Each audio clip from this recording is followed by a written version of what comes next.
So I will, my talk today will focus on wildfire behavior. So if there are three main aspects. We still don't know. We still don't understand everything on how a fire propagates and all the control processes that occur and their interaction.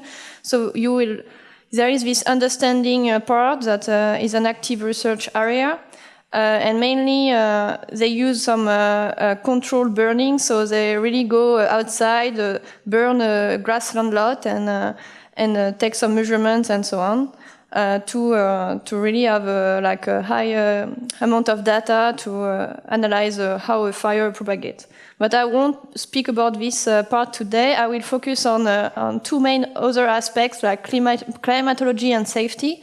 So in climatology, you want to understand the contribution of fire to global emissions and in particular to climate change.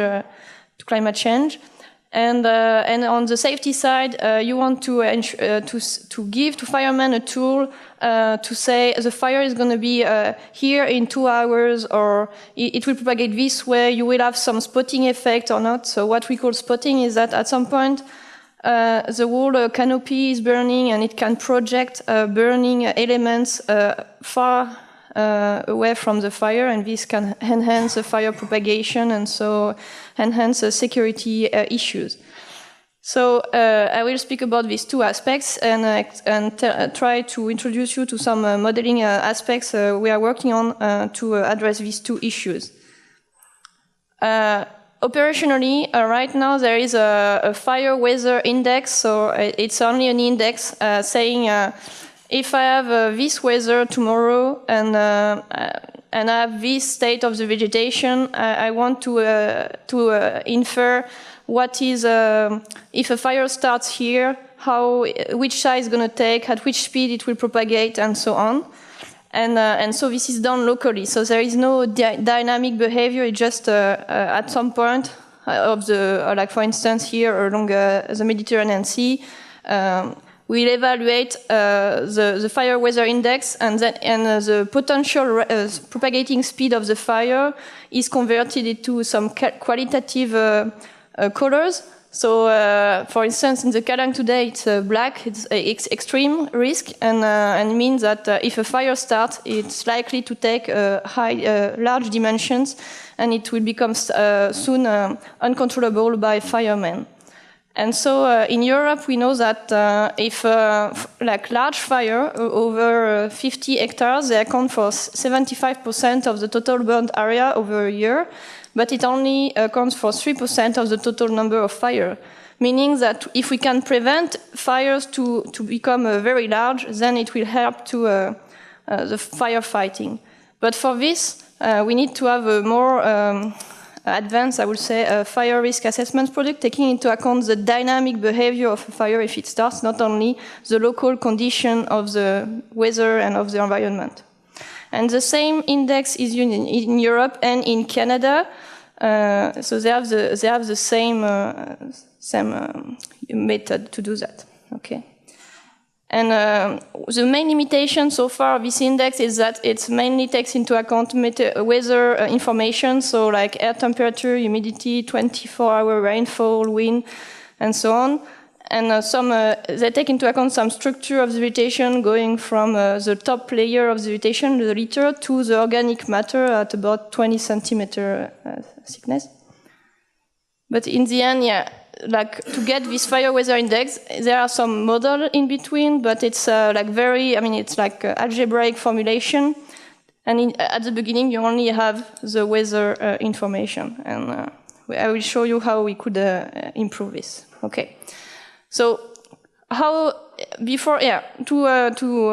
introduce you to some modeling tools first, which processes are going on in a fire? How does it work? So, you need to have some ignition. It can be a thunderstorm, or it can be a human-induced ignition. So, a flame will be here. And so there is some heat transfer that will heat the vegetation. The temperature of the vegetation will increase.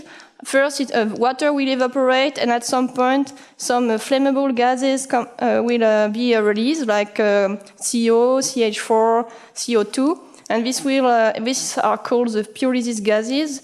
They will, due to the temperature around the fire that is very high, these gases will be subject to some buoyancy effects, meaning that they will be moved vertically towards the flame and in contact with the wind that is also untrained towards the flame, and so they will react together and enhance the flame. So meaning that when a fire propagates, it means that the flame follows this pyrolysis zone, and so it's a balance between the heat transfer, the pyrolysis, and the combustion that makes this flame moving. And it can, since it's very hot temperatures around the flame, there are some strong heat fluxes, and there are also some emissions. The combustion here is not complete at all, so you have also some CO, CO2, and so on, pollutants that are emitted towards the atmosphere.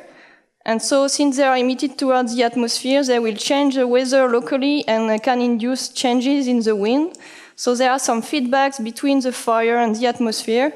And we say generally that a fire creates its own weather, meaning that, okay, fire will change the wind. The wind will have effects on the tilt of the flame compared to the ground, meaning that if the wind is strong, the flame will be more tilted.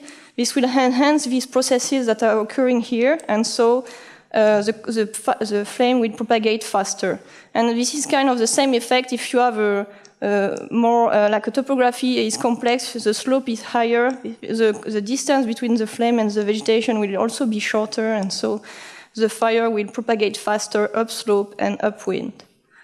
And so it means in general that you have a multi-scale processes going from millimeter at the flame scale, where you have this pyrolysis gases release, to the kilometer scale when you have this heat flux and pollutants that are released towards the atmosphere, forming this smoke plume.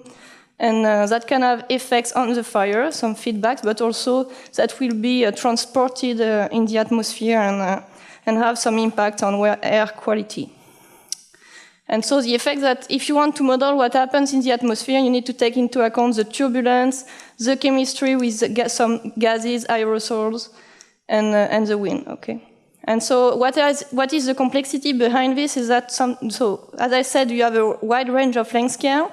Also, we don't know very well the vegetation at a given time because it can be complex. Sometimes you have trees, sometimes you have only grass, and the litter is changing like all the year long and during the summer season. So it's hard to know at a given time what is the state of the vegetation, and in particular of the biomass, what we call biomass fuels, meaning the particles in the vegetation that are effectively burning because they are able to release some flammable gas compounds. And as I said, you have some interaction between the fire and the wind, so it's hard to say what is the atmospheric external forcing to the fire. This change over time also.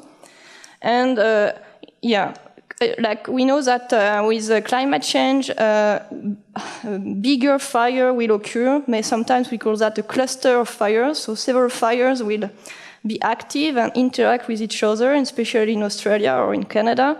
So that's called like mega fires.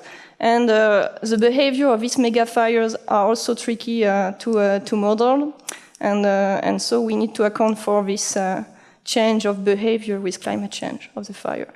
So the question is how to accurately represent this surface-atmosphere interaction in wildfire if we want to represent everything, the main processes that are happening and the main impacts of a fire. So in the end, okay, how do I deal with a fire? So do I need to represent all the flame elements, adopt the flame viewpoint? And if you are like somebody interested in atmosphere, do I need only to represent the fire as emission and only simulate the smoke plume? So this is a question. It depends on what you are interested, but it's for sure we cannot represent a fire like at this scale in a problem of this size, okay? So you need to account for some computational constraints and to do some parameterization if you want to go to large scale, because this is like solving all the flames scale is very computationally intensive. And so that's why when we are interested in safety issues, in general, we adopt a viewpoint that is in between. So I call that the fire viewpoint, and I will explain what it means further. So in general, if you want to solve everything that is happening within this thin flame here in the active area, you need to take into account all these processes, and that's what I call the flame scale viewpoint. And there are some simulation of this, like for controlled fires, but in general, the spatial resolution, it's limited to like 100 meters fire. And even if you want to really go like higher than a 1 meter resolution, it's generally limited like to 10 meter square or something. So it's very like small fires that you can simulate with this kind of CFD tools, okay? So what I call the fire viewpoint is to say, instead of solving everything that is happening here in this zone, I will represent it as an interface, okay? I don't want to solve what is happening within this interface. The only quantity of interest for me is at which speed and in which direction this interface is propagating from the burning area to the unburned area. And it means that I need to introduce some parameterization of this propagating speed. It's what I call the rate of spread, or ROS. And this is parameterized with respect to some condition, like the weather, what is the wind magnitude and direction, the terrain slope, and also some biomass properties like the moisture content and the thickness of the layer, or what I call the packing ratio, meaning if you take 1 meter vegetation, you have some hair and some vegetation within this thickness, and I need to account for which is the proportion of air and of solid particles, okay? And so after that, like in the rest of my talk, I will mainly show you how we model this propagating interface with respect to all this data, okay? So, and if we do a simple comparison, like here, it's fires that occurred in Corsica in 2010. So in red, you have the observed fire front, okay, the interface at a given time. And in white, you have successive propagation of the fire front. And you see that there can be large differences in the main direction of the fire, and also on the topology of the front. You may have some small scale effect due to the topography of the wind, or also fire effect. So it means that if we want to have a tool to propagate accurately a fire front and to be comparable to observation, we need to use some data assimilation techniques to combine both information, the information coming from the model and information coming from observation to find some more realistic state of the fire at a given time, and to restart from this improve state for further forecast, and to tell, okay, the fire is going to be here in 2 hours, and it will propagate at this rate of spread, okay? And which uncertainties induce these differences between the model and the observation? So first, you have the modeling challenge. A modeling challenge because, as I said, we have a parameterization of the speed of the front, and for instance, here it's a simulation done with a code of front tracking simulator called ForFire. And if you just propagate it over a fire event in Corsica, you have, at a given time, you have this yellow front, okay, and the observation is in red here. You see there are some significant differences. If you couple this fire spread model with an atmospheric model to represent the smoke, the plume, and the feedbacks on the fire, so you obtain this green front, okay, so with a coupled system, and I will detail this system later on. So you see that you can reduce some uncertainties just by, it's not just it's complex, but by coupling the fire spread model with an atmospheric model. So it means that if you account for the wind, fire-wind interaction, you already you're already able to reduce this uncertainty. So it's one thing.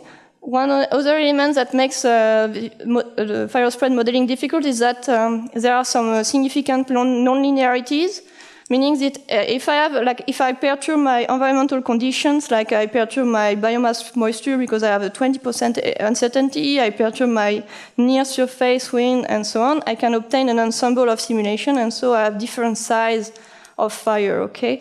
And actually, if I draw the probability density function of this, you see it's not Gaussian, it's skewed fire, so you may obtain some very large-scale fire, just a few of them, but if tomorrow one of these fire occur effectively, then you are in trouble, okay? So this model non-linearities need to be accounted for to be sure to represent these fires that are not likely to occur, but that possibly can occur, okay?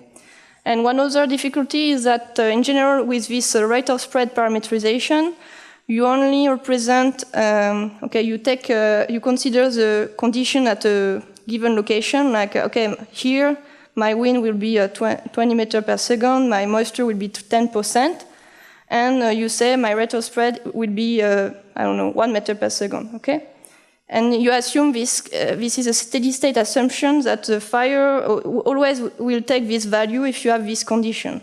But actually, some people have shown, like in a lab, with it's a 4 meter by 4 meter pine needles, okay, a slot, and it's tilted, so it's like they try to represent a canyon. And you start the fire here, and you can see how it propagates.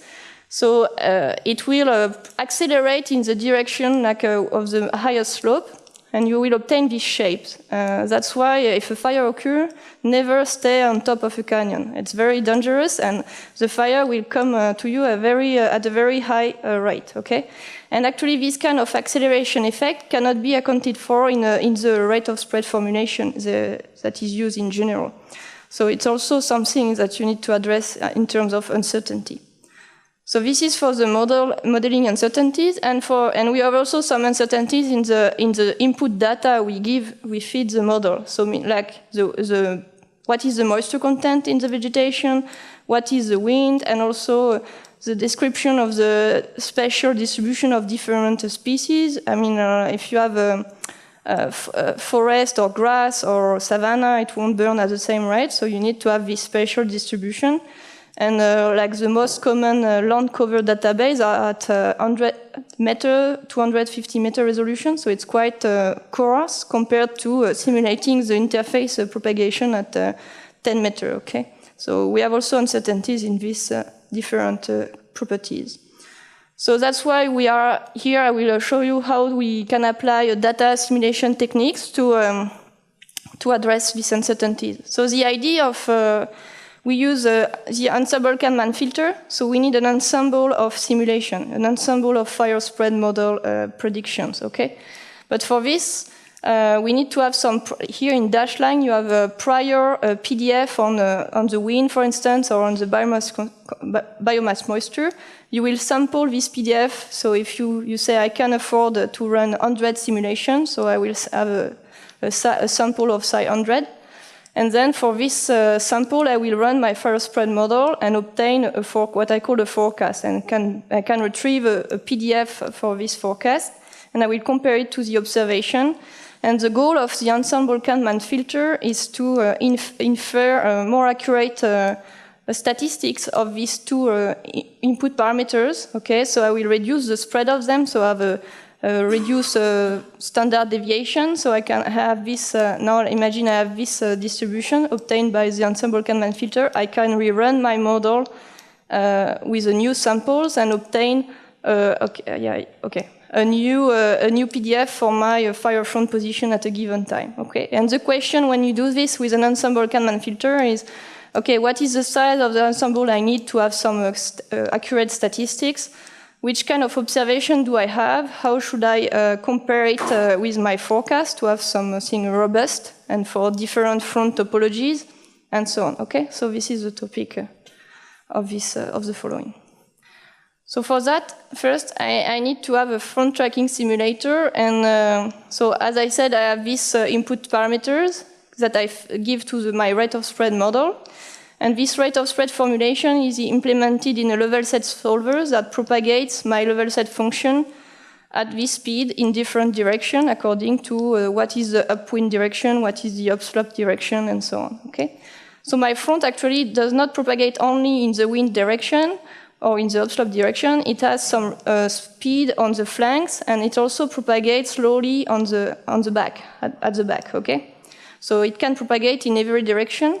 And this rate of spread, like the mainly used formulation is come from Rothermel. It's a researcher at the US Forest Service that did this model in the 70s, so a long time ago. But it's still, the model that is built is still used operationally widely, for different applications. And so in general, this rate of spread is described as a rate of spread if you do not take into account the wind and the slope. So it's like so that's why at the back of the fire, even though it's against the wind and in the downslope direction, it still propagates at some minimum speed, and then you have some corrective effect accounting for the wind and for the slope, okay? And in the end, so I have a propagating front that is resolved. But it's an Eulerian formulation, not a Lagrangian here, okay? Okay, now, so here it's an example of a solver that does something similar, and I have a, okay, let's see if it works. I have an online, yeah, here, okay.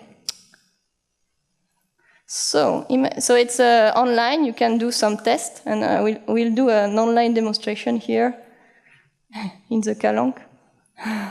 Since it's black today, it's good to see. So let's see where we are. Okay, let's assume I put a fire, I don't know, here? No, I put you.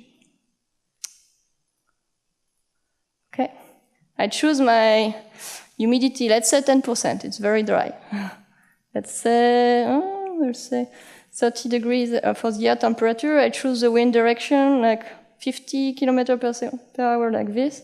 And I can run, let's see if it works now. Yeah. I can run my front tracking solver to see in which main direction the fire will propagate if it starts here. Yeah. So there is an online tool. You can play with it. And even further on. So actually, Jean-Baptiste Philippi did this I worked with him, and he developed this this tool. And he already, how does it work? He already run the fire spread model all over like the southwest and east part of France and Corsica. So he has some typical behavior if there is a 10 kilometer per hour wind and different conditions, you see. And then it's it does the interpolation with the data I put here, and so it gives you like a probable behavior of a fire for the condition I give today. Okay, well, just for fun, this, yeah, to show you. Okay, let's go back here. So, so now, okay, this fire spread model is used, like I show you already this figure, and we can couple it to an atmospheric solver. So how does this coupling work? So the atmospheric model, it's MESO-NH, is a model, mesoscale model used at Météo France for mainly research application. It gives a wind field at the fire spread model. And the fire spread model computes some surface fluxes like the convective heat flux, the vapor heat flux, and also computes some radiant temperature because we need this for And so it takes into account what is the soil temperature and the flame temperature. So and so you can obtain this smoke plume. And for this, actually, the main difficulty is that the atmospheric solver, the highest resolution will be 50 meters, while you run the fire spread model at 10 meter resolution, so you need to do some upscaling. The fire is a subgrid scale process. And so you need to have some burning ratio matrix saying which grid point is burned at which and which area of the cell is burned and so on. So there are some upscaling issue here to do that. But I can show you on an example here in Corsica on fire that was in 2009. 600,000 hectares burned, and to simulate this, actually so the fire spread I think is at like 10-meter resolution, and then there are 4 atmospheric grids that are nested together, so like at different resolution, 50 meter up to 2.4 kilometer.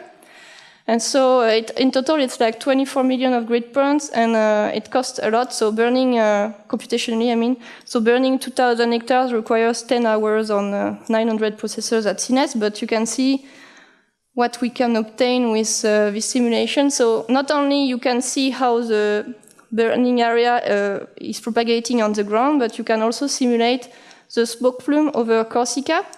So with different, here I think, like here you have the wind speed, but they were like we are able now with this coupling simulator to simulate the smoke plume over the Mediterranean Sea and see how it's convective. For this case, it's convected towards Italy. And so this simulation was a feasibility test that was done during this ANR project. And the good thing is that now we have a new ANR project on this to try to have this kind of simulation not only for one event but all over France, and to be able to have some emergency response platform. And if we compare, this is an image of the simulation of the smoke plume, and okay, this is a qualitative comparison, but you can see how the plume was seen by the MODIS satellite. And actually, once you have this smoke plume information, you can do some analysis of the chemistry in the atmosphere. And so some researchers at Laboratoire d'Aérologie in Toulouse show that a fire in general has a tendency to produce some NOx, okay, near the fire. And in terms, if we look at ozone, I think it was something unexpected, but in general, the fire consumes ozone near the fire, and then there are more ozone produced far away in the far field. So actually, this kind of analysis will be investigated further to see the impact of the fire on the atmospheric composition. But it seems to be quite large and very significant for air quality over Europe. Okay. So here are some references if you want to look at it further. So here until now I've detailed like what can we do with the fire spread model, and now I will explain how we can combine this with observation, okay, in a data assimilation framework. So when you run an ensemble Kalman filter, you have 2 main steps. You have a prediction step where actually you have, okay, you see you identify which are your sources of uncertainty, so like the parameters, so like the wind, the moisture content, the position of the fire initially, because data can come from MODIS, but MODIS it's at 500 resolution up to 1 kilometer, so you may have pixels pixels will be burning, but okay, it's hard to have something highly resolved, okay? So you may have to reconstruct the initial condition. So those are the main source of uncertainties, and you will perturb them, obtain an ensemble of simulation that you will compare to the observation. From this comparison, you can run the ensemble Kalman filter and obtain new estimates of this. Okay, and this is the update step. Okay, the first question is, okay, which observation do I have to do that? So, like you can see here, images from a fire, like in the visible channel, and here in the mid-infrared channel.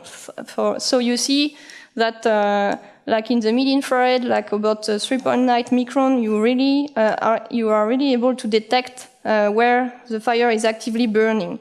And this comes from this black body curve, like you see that between 3 and 5 micron, it's where you are able to detect like temperatures at about 1,000 Kelvin. So the good thing with fire is that it's much high. The temperature is much higher than the surroundings. So you are able to, if you look at this channel, you are able to detect the signature, the burn scar of the fire. So you have MODIS, a satellite. The MODIS satellite has some products giving you this detection. The thing is that it only observe one region like twice a day, so it may not be enough temporary results. But this is the kind of data we would like to use. So it could be in a satellite, but it could also be a camera, an infrared camera aboard a plane, for instance, that can give us this type of data. Okay.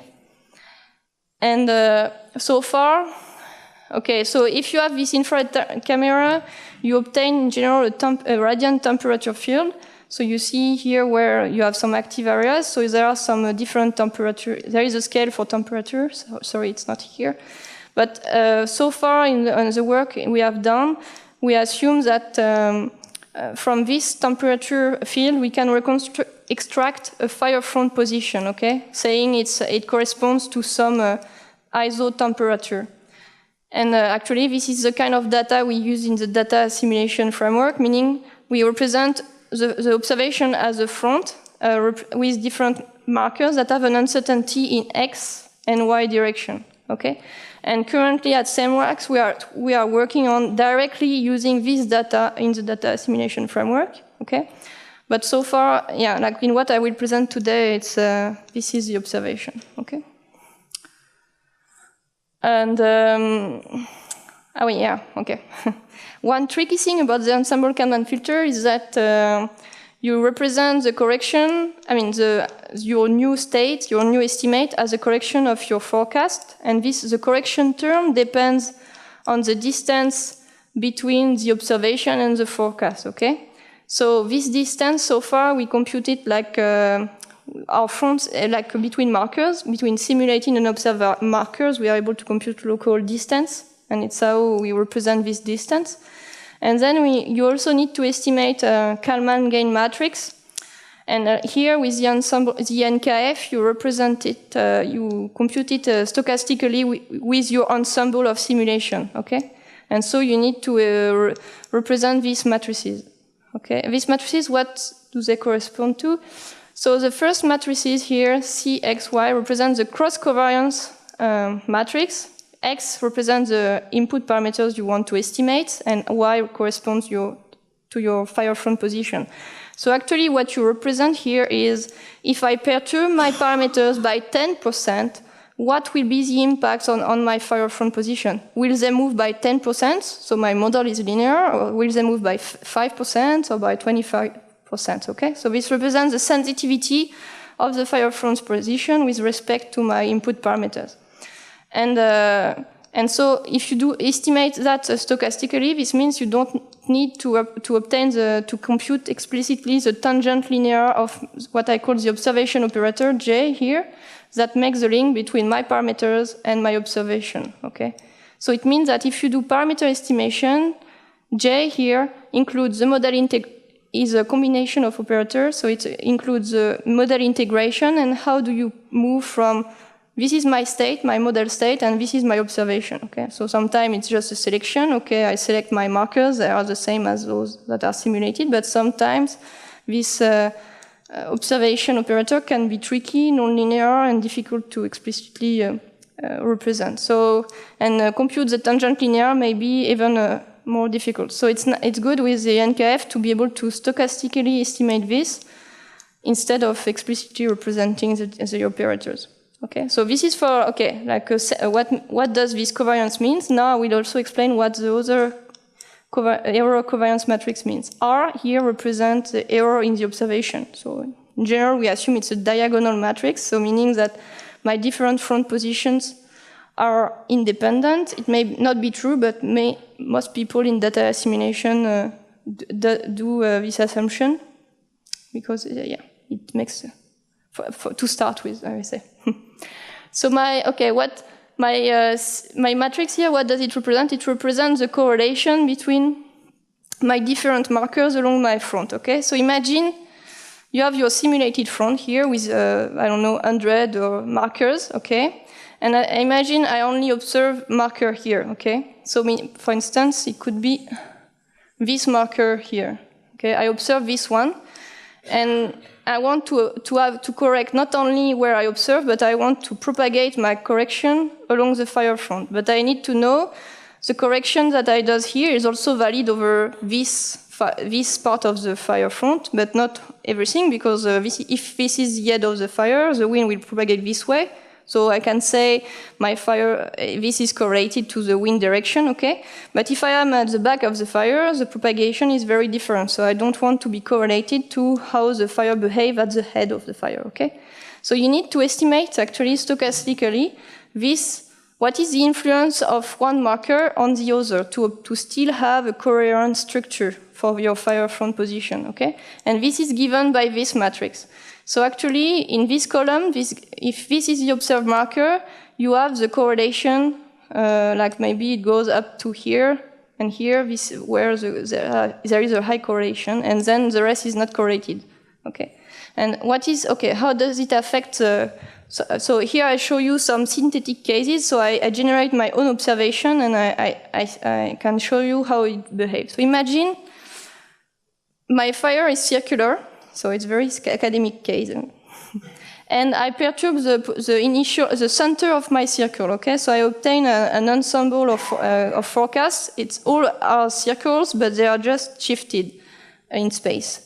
And I have one observation here, and I apply the NKF, and I obtain this ensemble of correction here in red, so what I call the analysis. So you see every every member is a circle.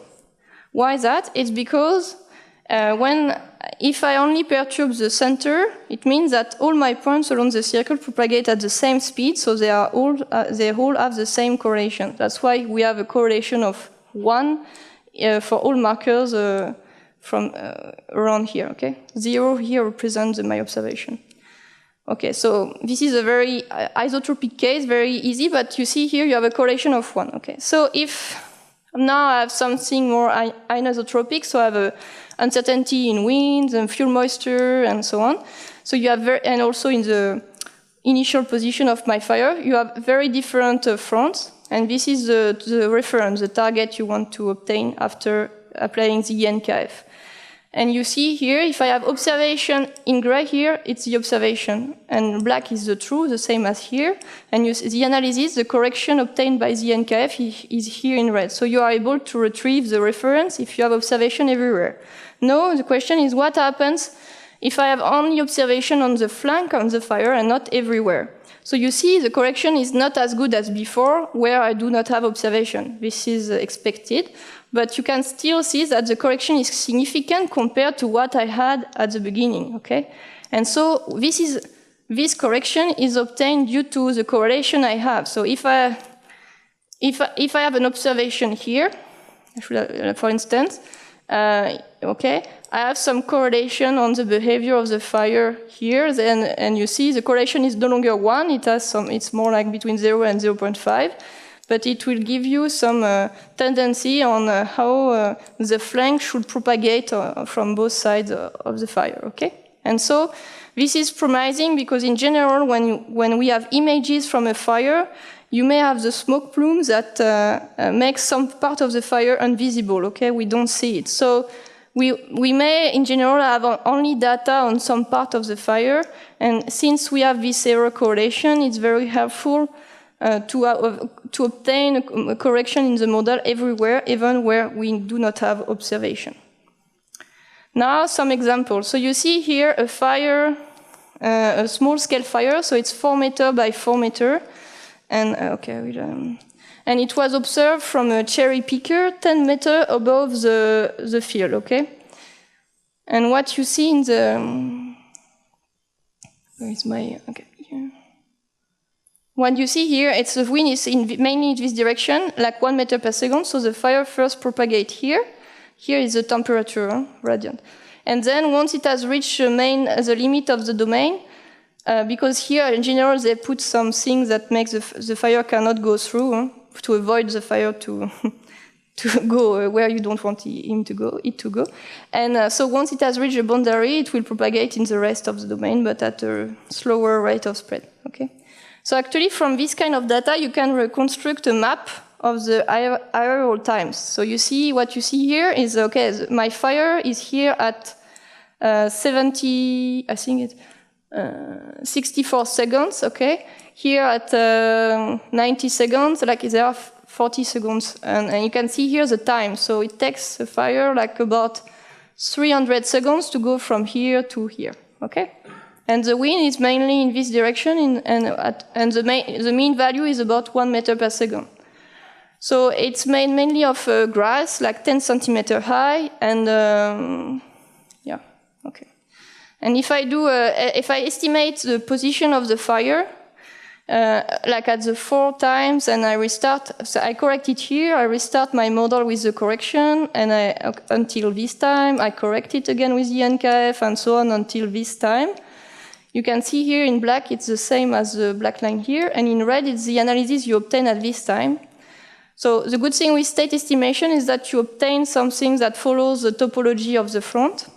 And you can see also that it's much better, both forecast and analysis are much better than the free run. The free run is if I do a simulation without data simulation at all, okay? So the free run is, okay, I start from here, I have my input parameters that I know approximately, I run my model, and at this time I obtain this position. The forecast is, if I do an analysis here, I restart my model for this period, and I obtain this simulation here, okay? And okay, the analysis is really you do the correction assimilating this data, and so it's expected that you will be able to retrieve the correct shape of the front at the time you perform assimilation, okay? But what you see here is even the forecast is on average, because here I only plot one member, the mean of the ensemble, not all the members. You can see you still gain something compared to doing no assimilation, okay? And now, what about if I compare the result obtained with parameter estimation and state estimation? So in one case, I correct the moisture content, the wind, while when I apply state estimation, I correct directly the fire front position. So if first you look at the analysis result at the time, you see that the parameter estimation allows you to have some average correction, so you are not able to retrieve all the fluctuation of the front, but you have something that is not too bad on average. While with state estimation, since you directly correct the position of the front, you will be able to move some part of the fire in this direction and other part at a lower rate of spread. So it's you have some anisotropy here, okay? So, so this is when you look at the time where you do the correction. If you look at the time where, if you correct at previous time and you do a forecast, you see that the parameter estimation gives something that is better, closer to the observation. Why is that? It's because if you correct the parameters, the correction you did will be valid for some time, you know. So they will have some persistence in time, and so this is really useful when you want to do when you want to correct to forecast the fire spread behavior, like at future times. And the state estimation, okay, I did correct the initial condition at the beginning, but my parameters, I didn't correct them, so if they are wrong, during the model integration, they will affect how the fire will propagate, and so there will be some, so you will lose some performance here. So obtaining this result, it shows that we need to do both, actually. We need to do both at the same time, state and parameter estimation. The state estimation allows you to retrieve a more accurate initial condition, and the parameter estimation allows you to obtain some knowledge on your parameters that you can apply further in time, and that will give you some forecast performance. Okay. Okay, I will skip that. Recently, with Kong, here that is a student at the University of Maryland with who we collaborate, we apply the same methodology on a larger scale fire, like 32 hectares, so it's 800 meter field by 400 meter. And for this case, we moved to uniform parameters to we moved from uniform parameters to spatially distributed parameters. So, because before we had a 4 meter by 4 meter field, so okay, parameters are more or less uniform for this. But now with such a huge field, it's no longer uniform. And here we tested in particular what happens if we have some spatially distributed wind, okay? And so for that, we have some discretization of the wind, and what we want to estimate is the wind direction and wind speed at the grid nodes, okay?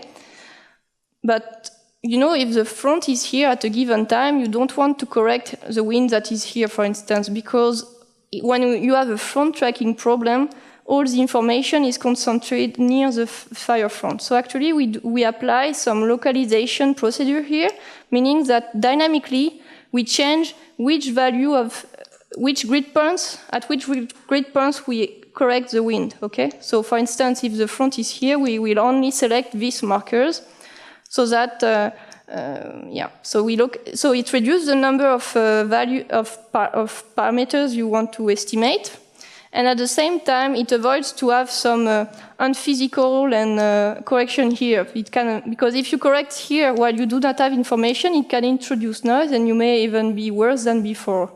So this is why we applied this localization procedure. And if I show you the result, if I do a simulation at 100 seconds, here in black you have the observation, in red you have the analysis run, you see that we are able to track the observation. So here it's at the update times, and here on the right side it's 100 seconds after updating. So you are at a 100-second forecast. So we lose some, we are not as good as at the analysis time in terms of tracking the fire front position, but still we see that we are able to track the fire, I mean to follow the trend all over the front. Okay, so we do this by correcting the wind direction and wind speed, and by reducing the spread in this wind. Okay. Okay. What time is it? Yeah. Okay. So I won't go into as much detail as I thought before, but I will. So now, one main question related to high performance computing is, what is the size of the ensemble I can afford? So for the simulation I show here, we have like 100 to 200 members, and if you want to do it in real time with operational constraints, it may be too much. It's for sure too much, actually, even if the model is not that costly like a CFD model. And so the question is, okay, how do I represent my statistics with the same accuracy, but with reduced computational cost? So one solution to this is to avoid using a Monte Carlo sampling to build my ensemble, but to use a surrogate instead of my forward model when I do the integration of my different sets of parameters. Okay. And so for this, we currently investigate at CERFAX the use of polynomial chaos surrogate to replace the forward model when we do the forecast. And the thing is, once you have this surrogate that is usually a polynomial expansion, it's very easy to estimate. I mean, it has no cost. So the question is, okay, can I build this surrogate at a cost that is lower than if I was running a Monte Carlo ensemble? Okay. So okay, I will. So the main idea is that you represent your fire front position as a polynomial expansion that depends on your input parameters. And for this, like the initial work on this shows that this exists if you have a finite variance computational model. Okay, and they show this for Gaussian error statistics. When you are in the NKF case, we have the assumption that the error statistics are Gaussian. Okay. So it's compatible, and more recently, they also show the same existence for variables that are not following Gaussian laws, but can be like a log normal or uniform or other types. Okay, so there is a generalization of this work. So so we assume okay, we know from the theory that such expansion can exist for any given finite variance computational model. Then the main question is, which type of function should I choose here? So if I have Gaussian error statistics, I know from the theory that I use Hermite polynomials to build my surrogate. For this, I need to define some inner product because I need to have some. The good thing with this polynomial chaos expansion is that the basis functions are orthogonal, so that gives you some properties. So they are orthogonal with respect to this inner product. You see here it's a polynomial function. Like if you have several parameters to control, you have multivariate polynomials, okay? So here is the definition of the inner product for monovariate polynomials, meaning if I look only at one of my control variable, okay? And actually there were results showing that this is generalized to a case where I have here my C is a vector of several control variables, okay? And then you define your polynomial functions as a tensor product of monovariate functions, okay? And you assume the different input parameters, they are independent from each other, okay? So you can define this inner product even if you have several control variables. Okay. Not okay. Like the theory say, okay, it's an infinite series, okay. But in general, in practice, you need to truncate your expansion, and the question is, how many terms do I need in this expansion to be accurate? So first, you need to choose. When you do this, you need to choose, okay, which polynomial order, the maximum one I need. So I need a polynomial of order 6 or 4. You need to do some tests to see, depending on how nonlinear is your model behavior, which polynomial order you can, at which polynomial order you can stop.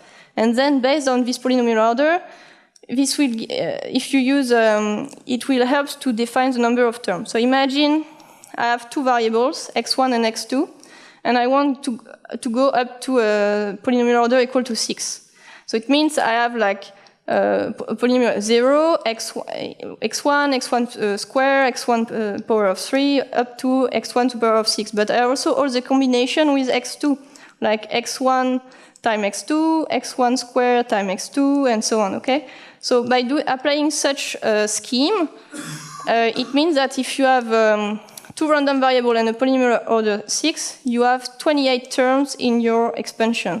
And actually, this increases quite rapidly with the number of random control variable you have. You see here, if I have 4 random variables and I want a polynomial order equal to 6, then I will be more like at 200 coefficients, instead of 28.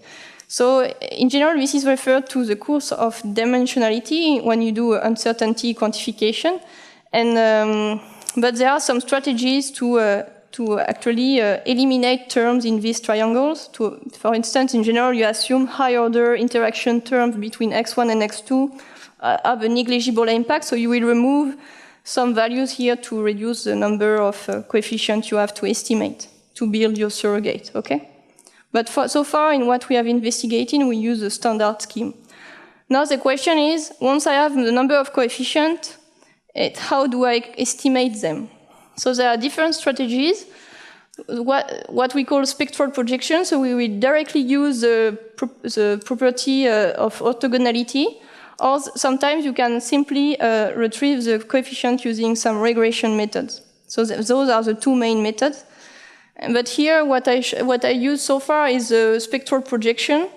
So it means that the coefficient have an analytical expression that depends on the inner product. Usually you assume your basis functions are orthonormal, so this is 1, and so you only need to estimate this term.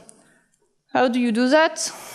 So actually you can cast this problem in terms of a Gaussian quadrature, meaning that you, instead of having this integral to estimate that involve the observation operator, the basis function, and the density of each of my control variables, I will represent it as a sum.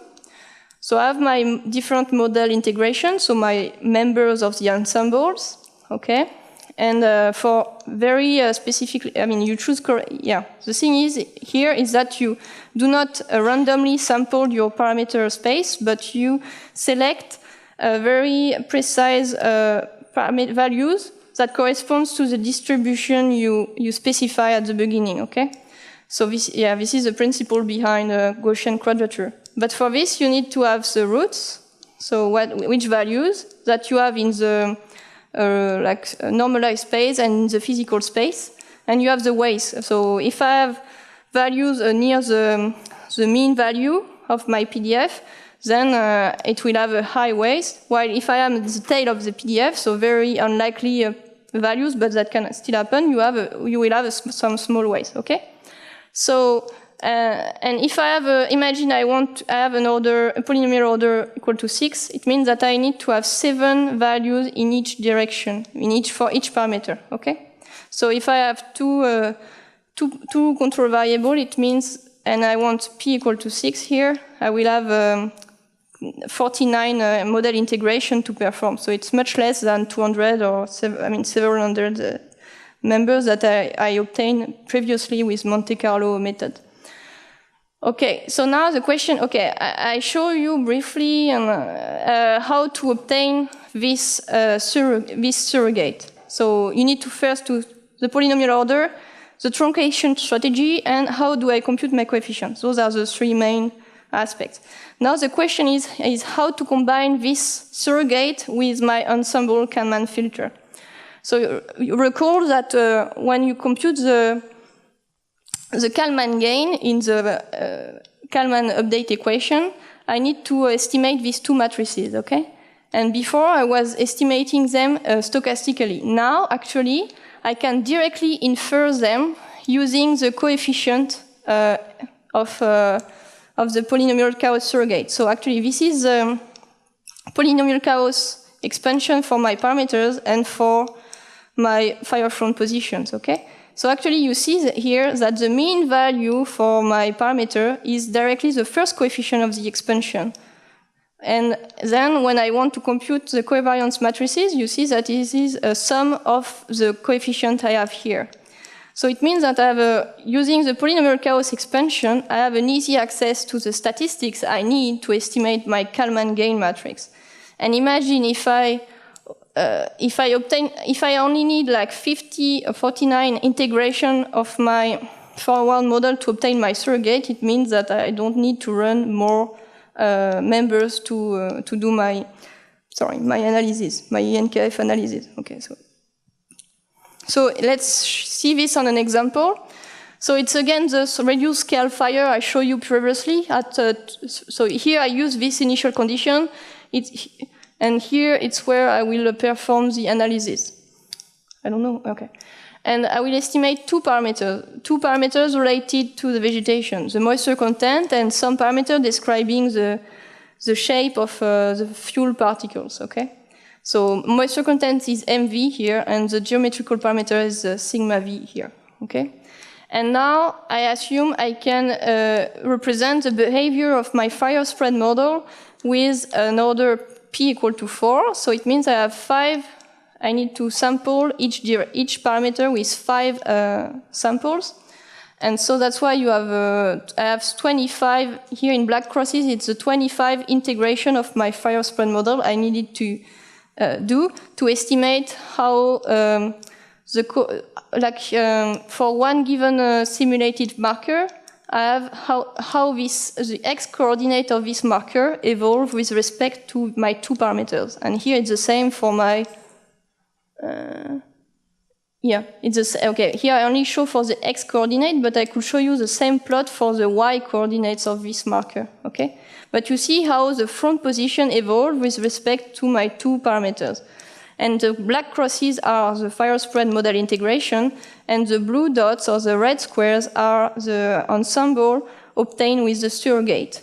So you see here that in the forecast I have some variability because I don't know exactly where will be the true values, so I need to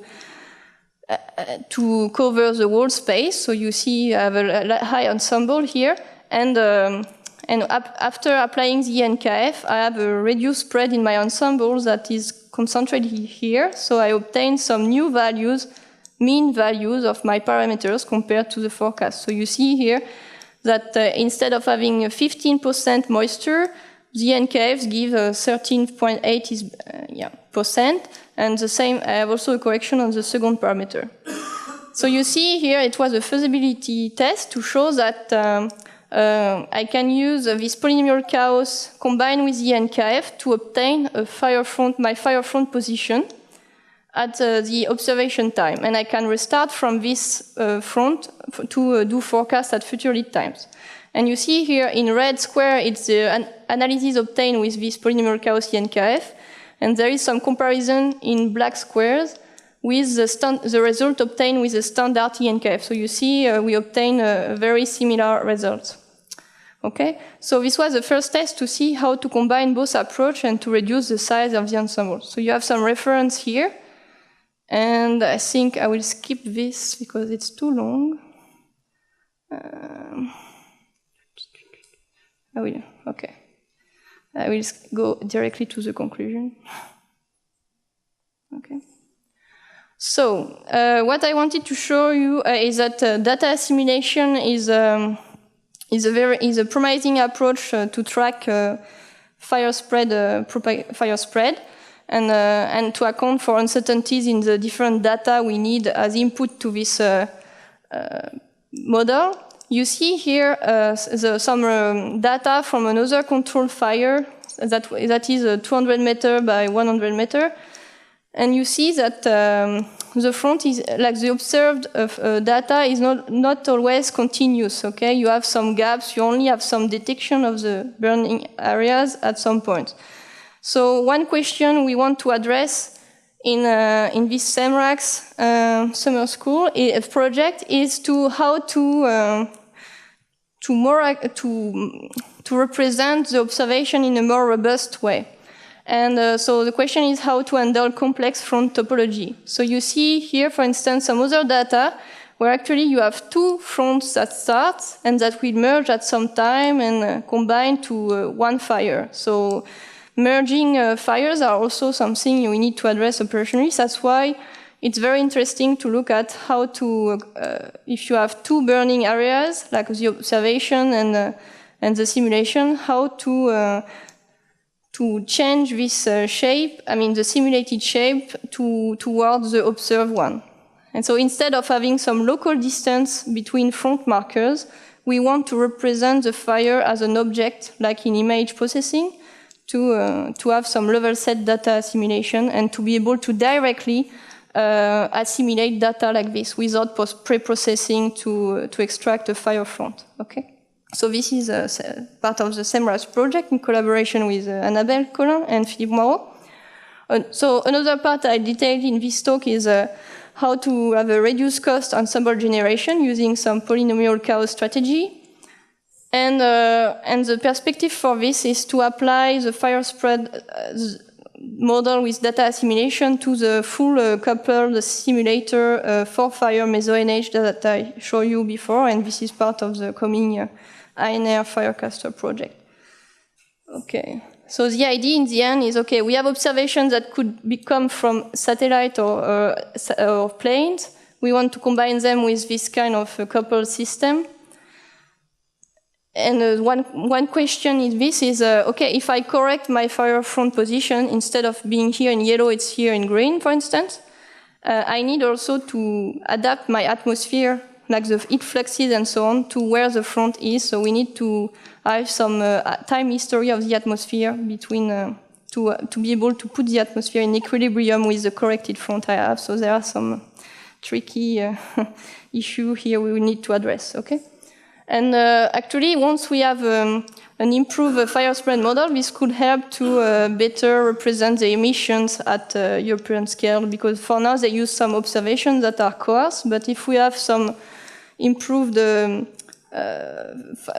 information on the fire at high resolution, this could help to this kind of analysis. It could be used as input to the chemistry model used to represent the air quality over the Mediterranean Sea. Okay, so here for sure I presented work from with many collaborators. So especially Jean-Baptiste Philippi, who is the one that developed for Fire meso-NH coupling and the online simulator. And also it's work done with Météo France and Laboratoire d'Aérologie, and also the INERIA team with Annabelle, and the University of Maryland with Kong Shang, who is here to work with us on this topic. So I thank you for your attention. If you have any question, I'm sorry it was a bit long.